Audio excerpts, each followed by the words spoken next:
Men jadidman. Shu uchun meni Instagramimni bloklashdi. Abdurahmon kripto sahifamni bloklashdi. Xo'sh, nimaga? Hech qanaqa sababsiz, hech qanaqa narkota reklama qilinmagan, fahsh ko'rsatilmagan, qonli sahna ko'rsatilmagan, so'kinilmagan. Nima uchun bloklashdi? Chunki men haqiqatni aytib chiqdim. Ilm ulashdim, ko'zlaringizni ochishga harakat qildim. Shu sabab ularga bu narsa yoqmaganligi uchun meni bloklashdi. Nimaga boshqa blogerlarni bloklamasdan faqat meni bloklashdi? Chunki boshqa blogerlar o'ziga biriktirilgan vazifani juda ham a'lo uddalashyapti. Ya'ni ular sizni juda ham yaxshi chalg'itishyapti. Uyg'onish kerak, ko'zni ochish kerak, birlashish kerak. Men hech qanaqa narsa sizlarga sotmadim. Shuncha auditoriyam bo'lsa ham. Men faqat sizlarni, yoshlarni o'zimga biriktirilgan vazifa shu deb o'yladim. Bilim, ilm ulash kerak, ilm olish kerak. Ular bizni shundan to'sishyapti.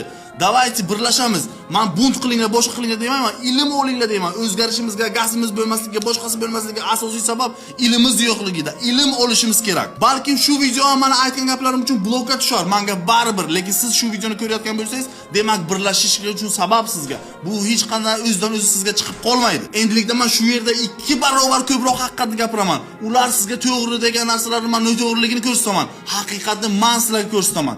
Da kimdir ergashish mumkin, kimdir menga ergashmasligi mumkin. Lekin haqiqatni tanlash o'zingizning qo'lingizda. Yoki aldanib yuraverish ham o'zingizning qo'lingizda. Yeah, drinking dope turned me to a superhero.